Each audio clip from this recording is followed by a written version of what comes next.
excellence.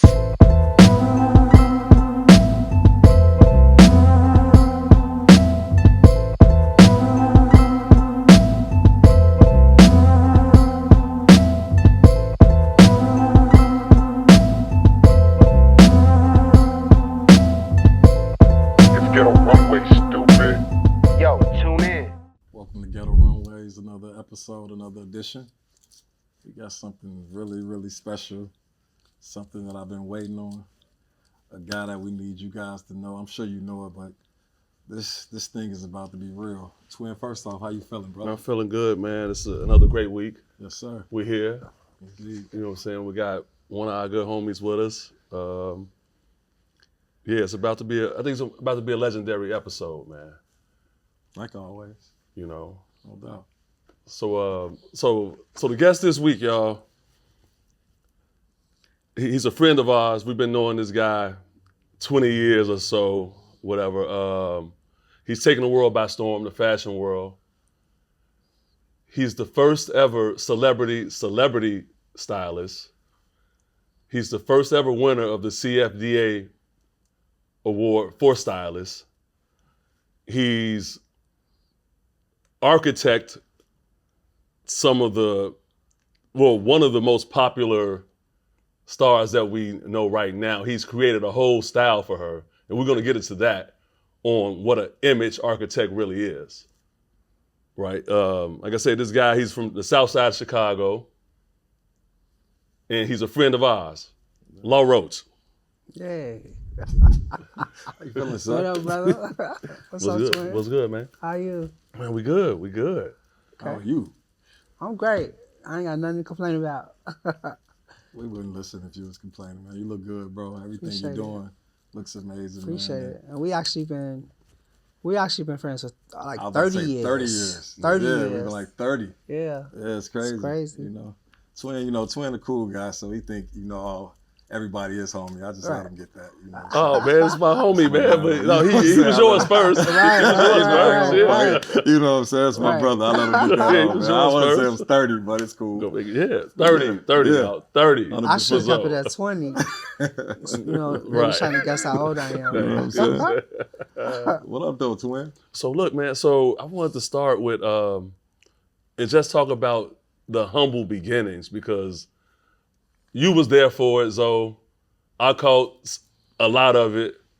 But Law, just want to know, man, like, how was it growing up in Chicago and knowing that you were different, knowing you had a plan, knowing you were just like, you know what I'm saying? For fly guys, you always feel different, you know what I'm saying, when you're a fly guy. Right. I don't know if I had a plan though, to be quite honest. Back then, one of my very fondest memories of you is like I came to school one day. I had a Coogee jogging suit on, Coogee socks. Yeah. I forgot, maybe some ones or something. I don't know, some Timbs or something. One. And he walked up to me. He said, "Coogee down to the socks." And since then, we always been cool because we always say fly, recognize, fly. But to be quite honest, I never knew I had a plan. It's just we just had to have that shit. You know what I mean? Right. And I was like, however you had to get it is how you had to get it. Back then it was writing bad checks, running in, and this is all things I talked about already. I actually had the honor of giving Tommy Hilfiger his Lifetime Achievement Award at the British Fashion Awards, and so they had we had a whole speech or whatever, and I'm like I got to go off script for a minute, like it tells you just the testament of hard work and manifestation. I'm like, I used to risk it all for a pair of Tommy overalls. Yeah. I'm like, I used to steal, literally go into Marshall Fields and steal Tommy, because that's how bad I had to have it. And now I got this man's number on my phone, you know what I mean? And he called me like, I want you to give me my Lifetime Achievement Award with Kris Jenner, of all people. Yeah. So it's just like, I never really had a plan, but like you say, when you feel a certain type of way, you have that feeling, you special, and you different. You just got to figure out how to make the world see it. No doubt. Hey, man. Again, I know you was going to just keep it real first off. Oh, yeah. That's why we got you here. Oh, absolutely. Like, I'm home. We all look at what you're doing, but I'm like, man, y'all don't know love, man. Y'all don't know, like, bro bro, been doing this for real. And again, for you not to say you had a plan, I feel like you ain't have a plan, but you knew you were special. You know what I'm saying? And just being out nightlife, and I mean, it's just so much, bro. We could talk about, man. Like, let's just get to that. We get back to that. So talk about that, Zoe. Talk about that because honestly, we gotta because look, I remember look. You know how my memory is, right? I remember the first time I met Law. Okay, let's hear it. It was at a party. It might have been. I don't think it was Dragon Room. It was somewhere else, right? But I just remember all the folks like coming up to him, right? Shaking up with him, whatever. You know, I'm like, man, but I ain't never seen dude. Right. You know what I'm saying? And I had been outside at this point a long time. Right. And I'm like, I ain't never seen him before, right? Yeah. Then I just started seeing him, you know what I'm saying? Just started seeing him, because I think Law might be younger than me. I know you're younger than me. Yeah. But just started seeing him I'm or younger whatever. than both of y'all. Right, exactly. Right. You know? Then, you know, hey, look, definitely. Indeed. And then niggas started doing their stints at the clubs or whatever. Right. Because I remember Red Note, you know, you was bartending there. Yeah. Ice bar. You know, all that, right? And then you and Siobhan, the homie. Now, I've been knowing Siobhan 30 plus. Yeah, he got me on Siobhan. I've been knowing her 30 plus legit. We fight about Siobhan, who more gang with Siobhan. But I've been knowing her 30 plus. Yeah, shout out to Siobhan. So y'all did the vintage store. Right. Yeah. Right? So that was like, what was the idea behind doing vintage?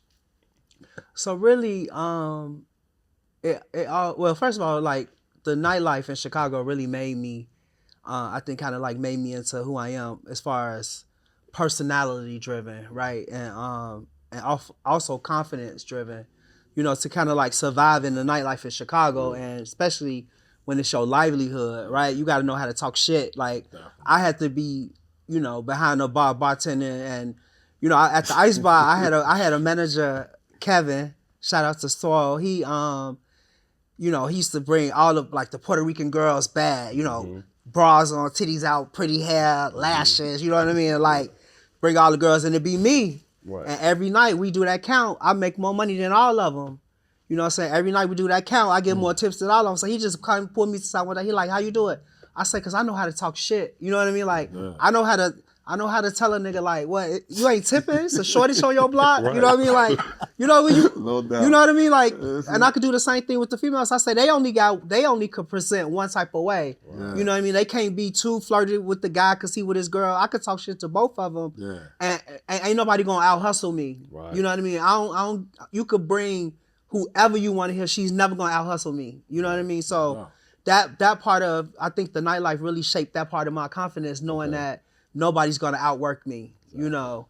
And the second part of the question was, I forgot. Vintage. The vintage, right. So that when my mother passed away, me going to thrift stores was kind of just therapeutic, because I did that with my grandmother growing up, and I write about that a lot in the book, and it was just therapeutic. And so I just was buying shit, you know what I mean? Just you know, fly shit for myself. Like I'll go get like a 1970s suit, put it on with a t-shirt and some ones, right? Yeah. You know, it was just like not having it, but still having that, you know, like having that on the inside, like, you know, you still want to be fly or whatever.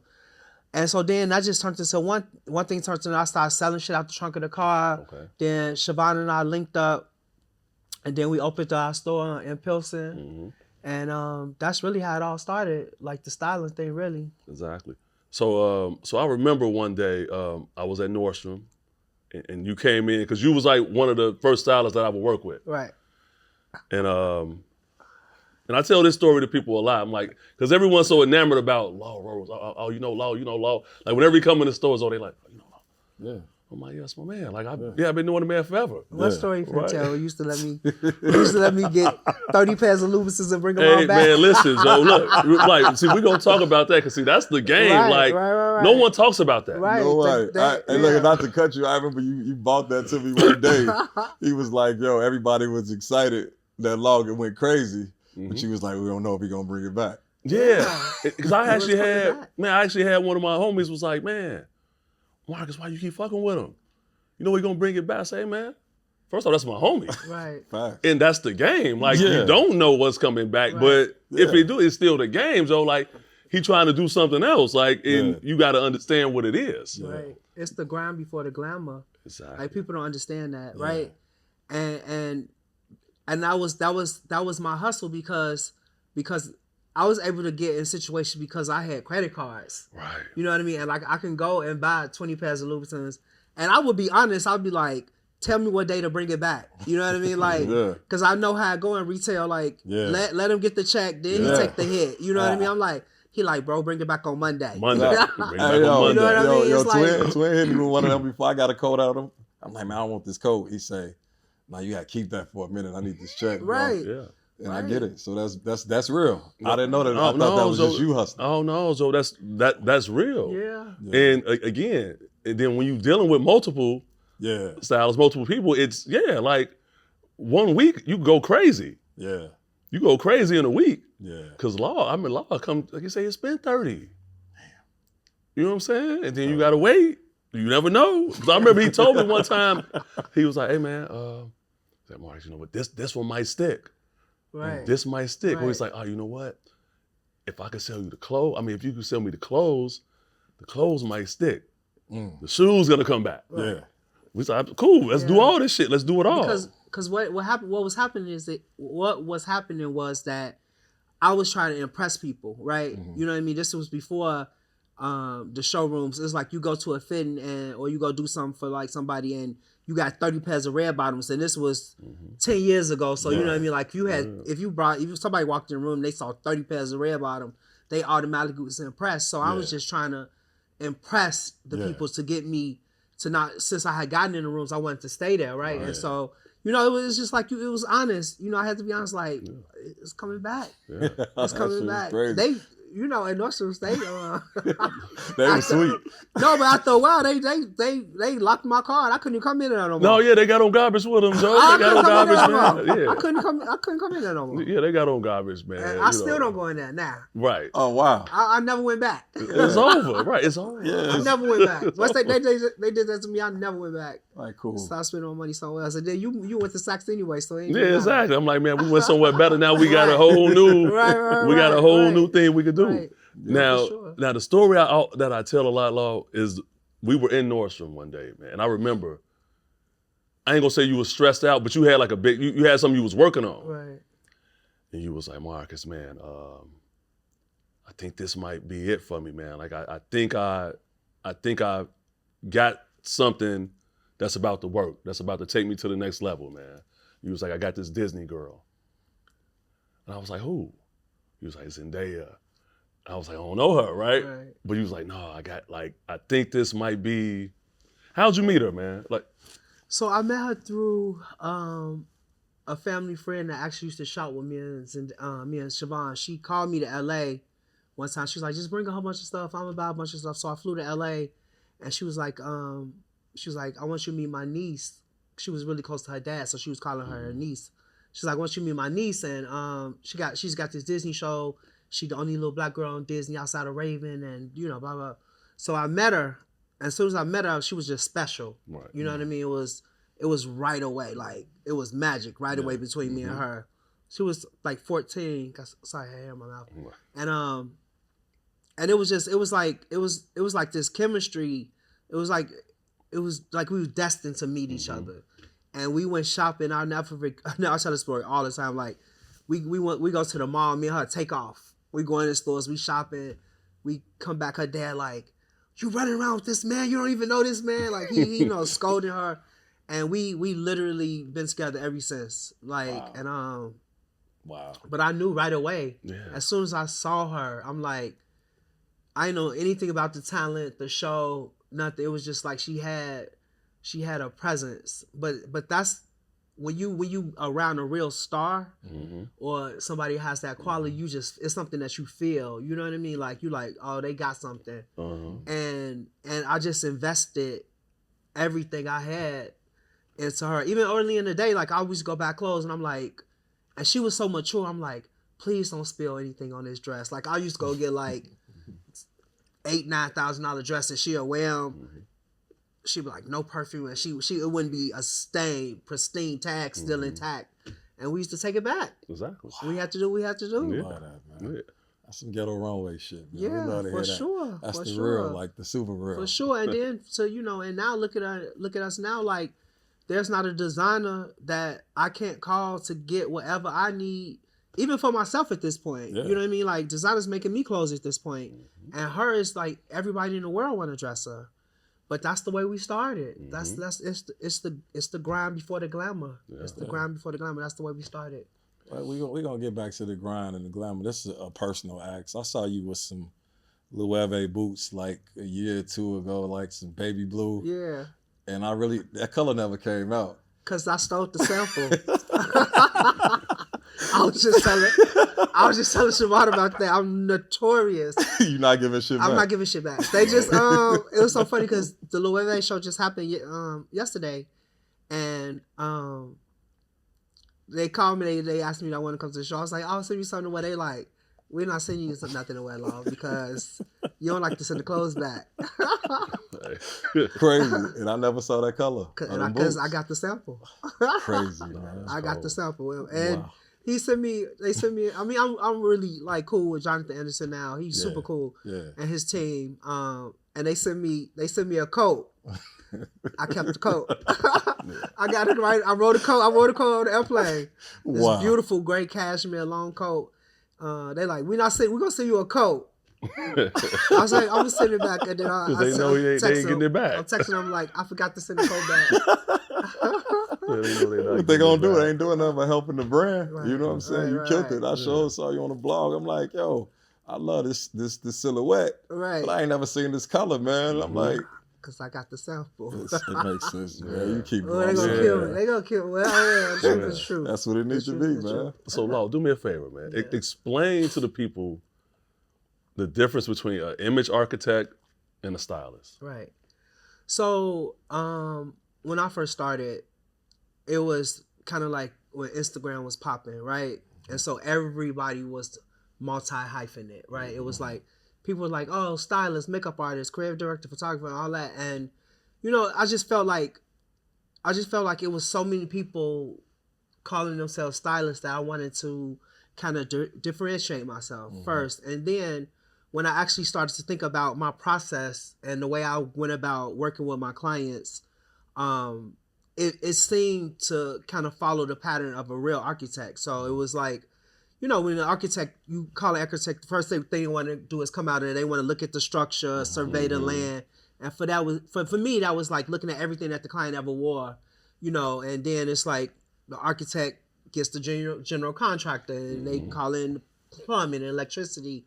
And for me, that's like the clothes and the hair and the makeup. So I'm like, I am an architect, but I'm doing it for someone's image instead of a building or a structure. And when I start to look at my process that way, it just made so much sense. And then I trademarked it 10 years ago. So I'm the only image architect in the world. The only one. Yeah, it's trademarked. That's cool. Wow. Hey, man, that's pretty. No, that's big. Didn't know that, bro. Real shit. Like I done sent out cease and desist letters. Oh, like don't do that. People call themselves image architects in their bio or in the interview. We sent a cease and desist letter. I worked for that. Yeah. I own that. Oh, man. And honestly, I think it's so obvious, like when you see the people you work with, right? We were just talking about me and Zoe were talking about one of the questions I had about the themes, right? When you see Zendaya at any red carpet, I feel like the theme is there. Yeah. I feel like you put the work in, like at the Challengers. Yeah. The theme was there. At Doom too, the theme, it's fight with the theme. Yeah. So they gave it a name. They started calling it method dressing. Okay. And using method dressing to promote movies. They gave it a name around the time that the Barbie thing was happening. Okay. But Zendaya and I have been doing it way, way longer than Barbie. And even to use Challengers as an example, that character didn't exist, right? We knew Barbie. We know Barbie for 60 years, right? Barbie 60. So not taking anything from that partnership, but they just went and recreated things that doll had worn before, right? Got it. What we did with Tashi Duncan from Challengers is that we gave a character that nobody knew a whole life before the movie came out. So people were going to see that movie thinking that it was a fashion movie and it wasn't about fashion at all. And even that was, I think, the best time to see that my actual impact in society when it comes to fashion is because everybody started selling tennis core. Like before the movie came out, we went to Target one day for something, and as soon as you walked in, it was tennis core, right? And you know how you get the emails from the stores, like the whole thing was like tennis core, you know, and all the designers were pushing this tennis, and it was like, and what made me proud is that she wasn't even on social media, so she never posted any of that. So all that impact was coming directly from my feed. Wow. And I think that's people really start to realize how profitable it can be when you work with a stylist that has a real point of view and that's able to kind of like shift the culture that way. Okay.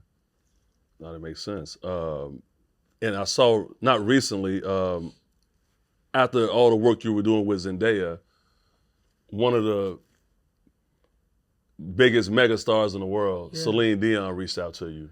Yeah. How did that feel? That was a dream. So that was 2016, and that was a dream that I never had dreamt about. But I will say, like my spirit was telling me like something big was about to happen. Like I just kept feeling something was about to happen. And my manager at the time, Tamara, from Chicago, she called me. She's like, we got a call today, and Celine wants to talk to you. And I'm like, Celine? I'm like, Celine who? She like, Celine Dion. I'm like, what? Impossible. Right. You know what I mean? I just had never. I don't think I had thought that big, and so they called me, and it was right after her husband had passed away, and she was going to Paris, to Europe to tour, and I went to go meet her, and we talked about clothes and fashion, and they called me back the next day. They said she wants you to come and do her day-to-day outfits for 2 months in Paris. And at the time, you know, now it's called streetwear. You know, when the Girl Scout is called, they say streetwear looks, but it wasn't called that then. Right. And so I started to do that, and then I end up doing some of the costumes for the tour, and then we had our whole run. But my job was to show people and change people's perception of Celine, because we all thought she was so much older than what she was. I mean, she's been around our whole life, but people forget that she started singing when she was like 12. Right, okay. So, you know, people thought she was in her 60s. And at that point, she was 48. And when I met her, I'm like, oh, you're nothing like what we think. We thought about Vegas and sequins and bugle beads and rhinestones. Right. But Celine was thinking about other things. And so I introduced her to this one. Off-White just came around in Vetements, and I was putting her in streetwear, and people were like, what the fuck? You know what I mean? Like, people were going crazy. So what I was doing was disrupting people's perspective of what they thought she was and who she was. And all the time, she was already like that. You know what I mean? Like, so we would be in fitness for 6-7 hours, and she would try on 10 racks of clothes. Wow. And like, never get tired. Like, she was like, I'm tired, you know, like I'm exhausted. She want to go like, what's that? What is this? What is that? What is that? Right. And so what we used to do is, and she used to buy all her clothes. She used to buy everything. So what we would do is like, we'll have all these fittings. We'll put looks together, bags, shoes, sunglasses, and create her a Bible of, sometimes it'd be like 100 looks, and there'll be a Bible. And so she'll just go through the Bible every day. Like, I want to wear look 36 or look 44. Wow. And we did that, and then she came back to the States, and so I used to do it for her to go. Like, she was so incredible that she would wear a couture dress to get into her car, to drive to Caesars, to get out of her car, to do sound check, to take it off, to put on her costume for a show. Yeah. Like, her love for fashion and clothes, I had never seen nothing like that. That's real. It's crazy coming from you. Like, it blew your mind. I mean, she made me a better stylist. Like, she made me as good as I am today is because of Celine. Zendaya gave me so many opportunities and still giving me opportunities. But when it comes to the actual talent of being, not the talent, but the technical aspects of being a stylist, that came from Seline. Wow. So have you ever had a client that you work with that you just couldn't rock with? Yeah. So, All the time. The thing is that when people see what you do for other people, they automatically expect the magic. Yeah. But what they don't understand is like the magic takes time sometimes, right? Sometimes it's instant, but sometimes it could take 2 months, 3 months, or whatever. Right. And sometimes people are impatient for the magic, and it just don't work. And then sometimes you just don't like each other. Right. Yeah. You know what I mean? It's like I had plenty of clients like I just don't like you. Yeah. Definitely. You know, and sometimes in the beginning you do it because you need, you know, you're doing it for the money, or you're doing it because you think it's an opportunity. But when you get to a certain place, you're like, I don't have to do that. I don't have to deal with that. Right. Yeah. And it's just a lot of people, and I'm sure it's people that just didn't like me. You know, and that's fine because it's business. Yeah. At the end of the day, it's At the end business. of the day. Now, even when I dabbled, you know what I'm saying? Because I play with clothes a little bit. I used to, with not being an image architect, styling, I would say. Yeah. You know what I'm saying? It would be difficult dealing with the entourages. You know what I'm saying? Because you have a client or somebody that feels like, yo, I'm open to possibly doing this. You bring a rack of clothes and he got his guys with him. That's like, man, this shit whack. They laughing. You know what I'm saying? It just make it really, really difficult. That was the main reason that, you know, I ain't gonna diss the dudes that I was rocking with, but that was the main reason that I was just like, yo, I'm done with that. That's you know the reason why. That's the reason why I retired. I couldn't deal with the gatekeepers anymore because people don't understand that. Like, you had a client, you and the client could be solid. Absolutely. Right. You know, y'all could see the same way, but then you got to think about the manager, the agent, the husband, the wife. Sometimes the dog. If the dog bark wrong, the dress ain't right. Like, it's all type of factors that people don't understand. And, you know, and then you were dealing with a certain type of client, like they guys. Like, one time I was doing a shoot with Dirk, and we were shooting the cover of Numeral Netherlands, and one of his guys was like, he looking at it, he said something. I said, man, get your goof ass out of here. I'm like, this ain't real life. This a photo shoot. Yeah, right. And Dirk started cracking up. I'm like, you gotta understand how to turn that off. Yeah, you know what I mean? Like, definitely. and if you trying to get into fashion, like, fashion is about taking risks. Yeah. And so you know, Dirk was like, man, get the fuck out of, you know what I mean? Yeah. But I'm from Chicago, so I know how to talk to Exactly. I know how to talk to people like that. Yeah. I'm like, man, get your goof ass out of here. Like, that's you don't know, you ain't seen these, you never seen these because they ain't came out yet. Exactly. You know what I mean? So, but it was all in good fun. But that kills. Sometimes that would kill your joy. 100%. For doing the job. It definitely got me out the game quick. You know what I'm Yeah. saying? After a few times, you with these guys, and I'm like, yo, I'm arguing with your guys more than you, and it's just like, man, listen, it's just whack. Right? You know, that's look, that's one of my clients. You know how that go. Like I explained to him one time, Dirk was in the joint, was in the shop, and one of his guys was like, nah, we don't like them. I'm like, man, this ain't for you. Right. I'm like, this is really not for you. So I got pissed off to the point where I ain't even showing you no more shit because I can't even. At this point, I don't even know what I don't even know what we doing. Yeah, but that's how we all are though. Like with our homies. I mean, that's part of having homies. People like, you know, I'm sure like when you first went up, like some of your homies like, man, what the, they you know what I kill mean? me. Yeah. Right, but you know what I mean? Yeah. But you have to get to a place where you understand that confidence and not be surrounded and like. And Dirk, when I said it, Dirk told him like, man, you hear him he know what he's talking about, right? We on the cover of the magazine. This weekend opportunities, right? Through fashion, which other opportunities, you know what I mean? Like I tell artists all the time, I'm like, you want to have something that can sustain you when you ain't got a project out. Yeah. And for the most part, fashion is one of the things that can do that. Yeah. You can get a great campaign. Yeah. You do 2 photo shoots a year, and you ain't got to work for a while. Right. You know what I mean? And that's what a lot of people do. Yeah, and that was part of my job also, is kind of helping to elevate and educate artists and, you know, people that there's other ways. Yeah. You know. Well, I'm glad you brought that up, because another question I have, and I think a lot of people got this question. It's a lot of people that want to. I did not know, first off, that you own Image Architect.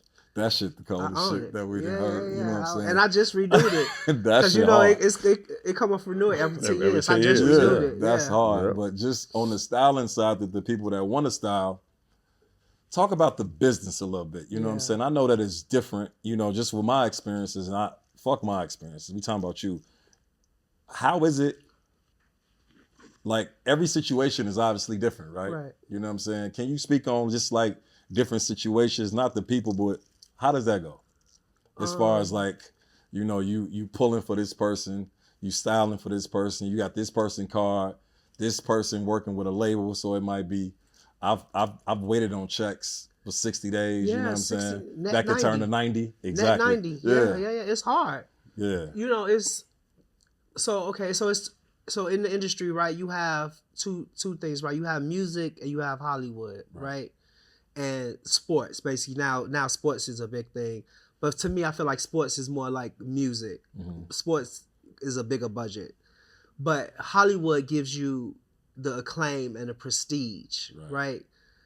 You don't really make money in Hollywood because there's only so many what we call unicorns in Hollywood. There's so many people that's gonna have a makeup campaign or a fashion campaign and have all these things that you can really make real money from, right? As opposed to music, people that do music, they always gonna make money because there's always gonna be a budget coming from somewhere. Got it. The studio's not giving you $40,000-$50,000 to go shop for it. You getting a certain amount of money per look, and out of that money, you got to pay your assistants, you got to pay for shipping, you got to pay for alterations. So a lot of time when you see people in Hollywood, they actually are losing money most of the time, right?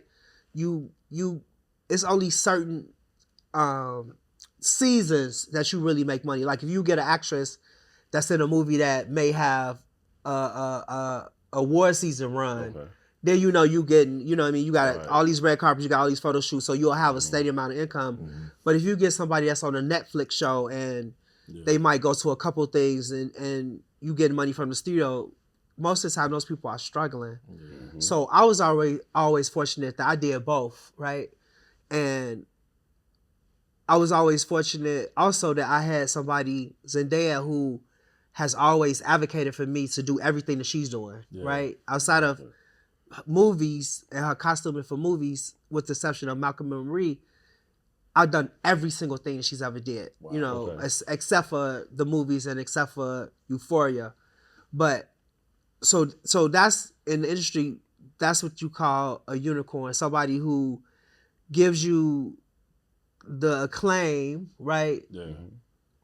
But also gives you fashion and also is a you know, makes money, right? Exactly. So those only come so often. Yeah. But I also, you know, I was doing Zendaya, but I was also doing Ariana Grande, you know, and I was doing Celine, and I was doing, you know, Jessie J, and I was doing like all the people on the music side. But then on this side, I was doing, you know, Zendaya and Kerry Washington and you know, and Hathaway for a point in time, and like all this time. So it's a balance. It's a balance, but I could never become who I became if I didn't do both. Right. But financially, I definitely couldn't become who I became if I didn't do both. Got you. Yeah. You brought up the retirement, man.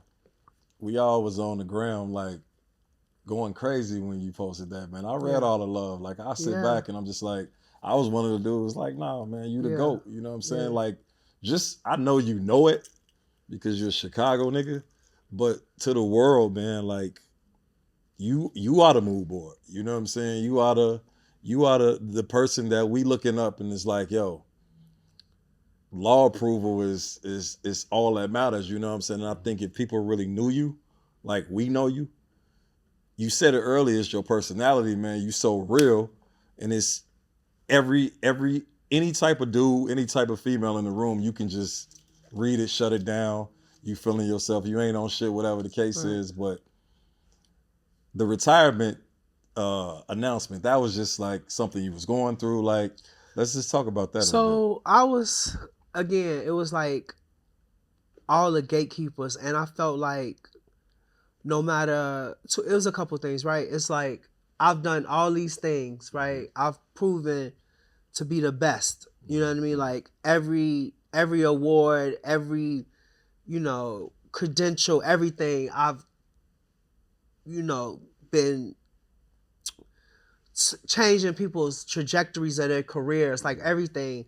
And I just felt like no matter what I did, I still was being compared and not treated the same way as my white counterparts. Right. Okay. You know what I mean? And it's like you fight, and for me it's like I got to a place like I'm good. You know, every time I fight, I'm fighting for somebody else. Like I'm good. You can't nobody take away nothing I've done, right? Mm-hmm. And it was a situation that happened the day before I retired, and I found myself fighting again in a fight that I shouldn't even been fighting. Like I felt like my client at that time didn't protect me the way I felt like I had protected her. And I'm just like, you know what? I'm tired of it. And then I also felt I couldn't get any bigger. Yeah. Getting bigger just meant more work. Mm-hmm. You know what I mean? And more work just meant more loss of my own personal life or happiness. Mm-hmm. And my nephew had passed away, and so I had never really got a chance to deal with that. So it was like a lot of things that was happening. And then I was to the point I was just like, I really don't need it. Right. Yeah. I don't need it anymore. Like again, I had got so where else? I mean, I'm like, the CFDA award, the only stylist that's ever gotten that award. Yeah. They basically created the award to give to me. Facts. You know, contributing West Coast editor of British Vogue, you know, for my knowledge, first celebrity stylist to actually move over and do editorial. Yeah. That year before that, I had did 33 magazine covers. Like the work was there. Like, you know, put my work, like all the clients I'm not working with, put my work side by side to the work. You know what I mean? Like, it was nothing. Nobody else's career was comparable. Nobody's else's resume. It was like, where else can I go? And I was just like, I ain't need it anymore. Yeah. I just didn't need it. And I just, so I'm like, okay, let me take some time. Let me figure it out. And then I figured out that I had all this shit and I wasn't happy. Yeah. I did everything. It was like, because people say that, Law, like people say, you'll look up and you'll be like, damn, I got everything. Yeah. And I'm still not happy. Yeah, I don't understand. Yeah, explain. I don't understand that. It was like I had everything in my career. Right. And I was looking at every job just to get through the job and get to the next job, and not even, you know, having the time. Because if like you working the way I was working, running a global business, see, a lot of people didn't understand that, right? Mm-hmm. I had assistant in Paris, assistant in London, assistants in New York, assistants in LA. I'm waking up when you wake up, right? I'm waking up 3 a.m. talking to the assistant in London, right? Before my assistants in LA come in at 9, but they come in at 9, but the New York is open at 6. You know what I mean? So it's like, it never stopped. And it was like, and if I kept going, it was never gonna stop. Mm-hmm. Okay. Because once this is the thing, becoming successful is relatively easy, right? It's a plan. You work hard, you treat people a certain type of way, you know what I mean? You go above and beyond, you hustle like, you know, hustle. You're gonna be successful, but it's maintaining it. Yeah, it's the hard part, right? Okay. Mm-hmm. It's staying relevant. It's the hard part, and in our industry, the more you work, the more clients you have, the more successful people see you as, because a lot of it is optics, right? Mm-hmm. But I could never get off of it. If I just didn't jump, there was no easy way of getting off that train, right? Right. I just had to jump, you know? And so what it did was it gave me time to kind of like reflect on everything I had done, and then to get a better appreciation of everything that I had done. And then to also give me the courage to figure out like, okay, at the core of you just a hustler, right? You the same nigga that was making fucking Long Island iced teas 10 years ago, right? Yeah.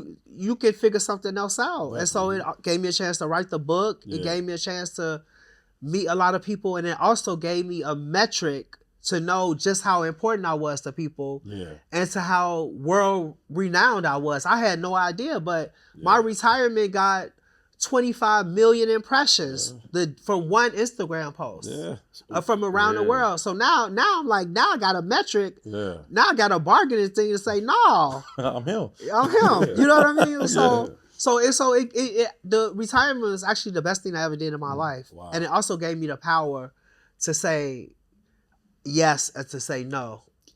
And Right, and yeah. also for me to understand that the no's are way more important than the yeses. Got it. So now people call us out. I'm like, I don't want to do that. Okay. It's I'm like good. that. I No, don't want because to do it. you ain't got to do it I now. don't want to do it.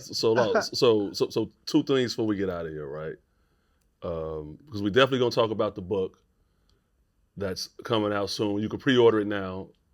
How to Build a Fashion Icon. Notes on confidence from the world's only image architect. That's it. That's Right. strong, man. I can't get over the fact Nah, that that you is own the trademark. word. Yeah, y'all go look Image that up. architect, man. I think we owe you some money for saying that Yeah. shit. Go man. to the Like- USPTO, Yeah. United States Patent and Trademark Office, and Google it. I mean, type it in, image architect, and that's me. It's That's a there. stunt, man. Yeah. But I need you to realize this, right? Like, you know, you spoke to like not knowing that you're a celebrity, right? Or not even understanding it. But if you look at it, right? So all these magazine covers. Yeah. Yeah, No, yeah, yeah, like yeah. you were the first stylist on a cover with their client. I was One of the them. first black. So with the Hollywood Reporter, I was the first black stylist The first black one. to have a cover, and then I was the first black stylist and only now, I think until now, to be number one on the list. I was number one on the list 2 years in a row. Mhm. So I have been the first a lot, and now, yeah, with my career now, I was on 2 covers last week. And I just saw something today you posted, or actually, I don't even think you posted it. Somebody else posted it. A whole photo shoot for a cover. Yeah. And that shit was crazy, by yeah. the way. That shit was fire. Thank you. That shit looked good. Thank you. But I was just reading somewhere, it said, you are the first and only celebrity stylist. Well, I don't think I was the first. I think I got to give a lot of credit to Rachel Zoe because I think she was kind of like my blueprint. Okay. You know, like I wanted to see her. I wanted her career, right? Mm-hmm. Like of course we grew up with Groovy and June and Misa, Right. but they was something else. You know what I mean? That was New York. That was like hip hop. That was Right. music. Definitely. When I saw Rachel was like Hollywood. Rachel was like sitting front row in Paris at the couture shows. I wanted that, right? Because I didn't see us. I saw nobody looking like me doing that. Yeah. You know, and I may be wrong. Maybe one of those ladies was there, but I never saw it. Yeah. And even when I was to my first couture show, it was me, Edward Inifo, and Kenya Hunt, who is now the editor-in-chief of LUK. Okay. 3 black people in the Right. room. Edward And is in Europe, right? He's editor of he was the former editor of British Vogue. British Vogue, Right, but okay. at that time, I think he might have been at W or something like that. But it was like you walk in, you know how you black people, we walk in the room, and if it's all we see, we make sure we see each other. Yeah. Exactly. So we came in, it was like a nod to him, a nod to her, and that's the way it was for a long time early in my career. I would be 1 or 2 or 1 or 3, right? Yeah. Like, or it might be me, Patty Wilson, and one other person. Yeah. You know what I mean? Like one other black person. And now the landscape has changed a lot. Yeah. But then, you know, I wanted to be one of that because for me, I always say, just because I'm the first person to go through the door, I want to make sure I'm not the last. one. You know what I mean? Yeah. So yeah, I have been able to change this career. I'm gonna hold you different to type that. of way. I'm gonna hold you to that not being the last, because it's a lot of shows. Where the camera at? That I need to look at. It's a lot of shows y'all be bullshitting, not letting me in. You know what I'm saying? And I'm gonna use you. You know what I'm saying? Right. You won't be the last. You know what I'm saying? Right. I got another question though too. Sure, I've been wanting sure, to ask you. let's do it. Why? I mean, it has to be. None of these brands, houses, anybody is coming to you about creative directing. I'm trying to buy my own house. Mm-hmm. I am in a situation where I am trying to buy. I can't say too much. I am trying to buy a luxury house. Okay. The creative direction thing, I felt like it was a natural transition. Yeah. But I want ownership. You know what I mean? I want to be able to make the decisions. I don't want to be fine. told what to do. Yeah. That's fine. Yeah. Wow. You went from Yeah. creative directing Well, you know on what? a luxury house. Yeah, that's makes crazy. sense, So though. Maison, whatever. Yeah. Maison Roach. Yeah. But Then we Yeah. all can get in the well, show easily. so before you get that house, let's talk about that school. Okay. So so me and my agent Kent Belden from The Only Agency, we recently acquired a business called School of Style. And so what School of Style was, for a decade, was a in-person classroom setting where they taught people the fundamentals of being a fashion stylist. Okay. And our business was really successful for a long time, and the business didn't go, in my opinion, the business didn't go digital quick enough.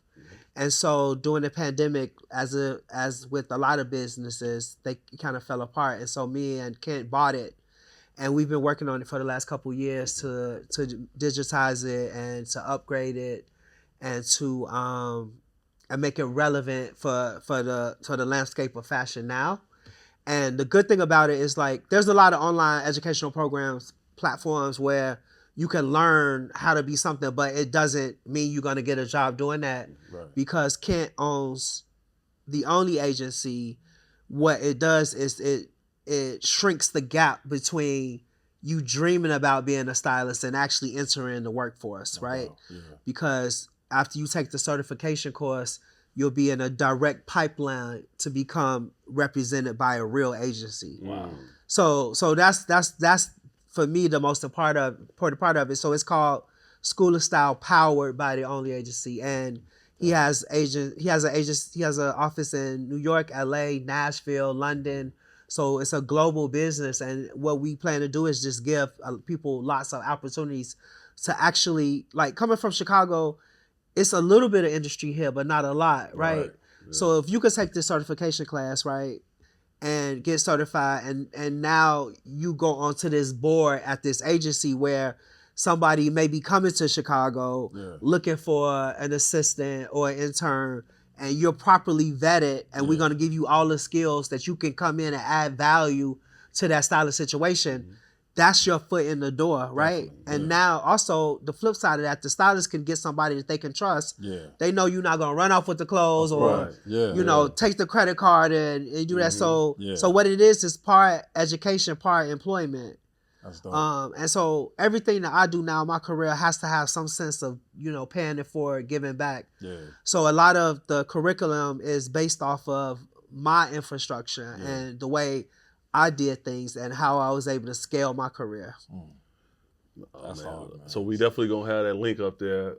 Make sure we get all that. Yeah, it's People- up. School of Style is up right now. You can Okay. sign up. And so we're announcing the first instructor, and it's all industry professionals like you. And the biggest, most important part there is, so it's a full curriculum, right? But just like college, it's electives. And one of the electives you could take is just a financial course that teach you about taxes and should you be a LLC or should you be a S corp, and when you're a freelancer, it's something called a loan out, where, you know, like, you actually yourself becomes the business, right?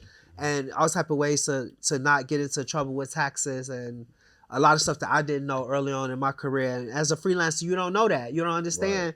You make 100,000. Shit, especially if you come from when you ain't never had no money, you spend it You spend it, 95,000. But you forgot that Uncle Sam want 50,000 of that, Easily. and 2 years later you go to the bank and all your money gone because he done took his money. Exactly. So we trying to give all that to people that want to into the industry, and then it goes beyond fashion styling. It'll go into creative direction and photography and everything that falls under the creative umbrella. Yeah. That's super hard. Like I said, I ain't heard of that either. Yeah. No, look, man, this man got some revolutionary stuff going on here. Yeah, because this man is trying not to go back to being a full-time stylist. Man, listen. You know, I love it. I love it. And I try to disassociate myself a little bit because I love the clothes and I love telling the stories. Yeah. But I also am a businessman, and working like that, the way I work, is just not sustainable forever. Yeah. So now Zendaya, I'll be with her for the rest of her career until I'm gonna be on a cane. As long as she working, I'm working. That's it. But you know, everybody else is very, you know, if I feel like it. Right. Hey, man, listen, man. Again, when we first started this, we had our list of people. You know what I'm saying? We put you up there first. Yeah, you because definitely we know number what you one. meant And it wasn't even just on the homie side because we try not to bother you. I'd be scared to text you, you know what I'm saying? I know you got Right. shit going on. You know what I mean? Always. But I just knew I done it. had the same number. I know. It's just, just keeping it real. Just be like, yo, Law doing this thing. We don't want to bother him. You know what I'm saying? And we watching what you're doing because you do a great job of involving the world. You know what I'm saying? But we really appreciate you coming through here, man. This was major. I'm happy to be This here. this is gonna touch a lot of people because I know a lot of people that get discouraged. You know what I'm saying? They want to get into styling. Yeah. And it sounds so cliche. I cannot fucking believe you own the word image architects. You know what I'm saying? Like I said, we owe you some money because we've been using that shit. You know what I'm saying? But just the fact that you here, man, and really before we leave, we just got to get deeper and speak about this book, man. Like the importance of this book. Yeah. Man. So the book is really all about confidence, right? Because I really think that confidence is the most motivating factor for us to get up to do anything, right? Mm-hmm. For you guys to sit here and to do this podcast, to know that this is going to go out to the world and open yourself up for criticism and, and everything that comes with it takes confidence, right? Absolutely. And so the book is to help the reader to get to the ultimate, hopefully get to the ultimate place of being confident, because the most confident thing is to be able to say, fuck it, fuck you, I don't care what you say. Word. I'm gonna wear what I want to wear. I'm gonna say what I want to say. I want to do what I want to do. And once you get to that level, it seems like the world just opens up to you because there's nothing holding you back. Yeah, and so that's what the book is ultimately about. I named it How to Build a Fashion Icon because I kind of wanted to slip the medicine in the ice cream because I wanted people to be like, oh, it's about tips. I should wear green on Mondays. And that's not what the book is about. But also to talk my shit, I can name it that because I actually did build a fashion icon, because she won the CFDA's Fashion Icon Award a couple years ago. And Celine Dion, was many stories written that, after our revolution, people start to see her as a fashion icon. So there's truth in the title, but also I wanted to trick people. Because if I just said I was writing a book about confidence, it'd be like, that ain't what we want from you. We want to talk about the clothes. But but I really truly think that if I was able to help, the people that I worked with be confident on the red carpet or confident in their lives using the fashion, then I want to get at to the people. That's it.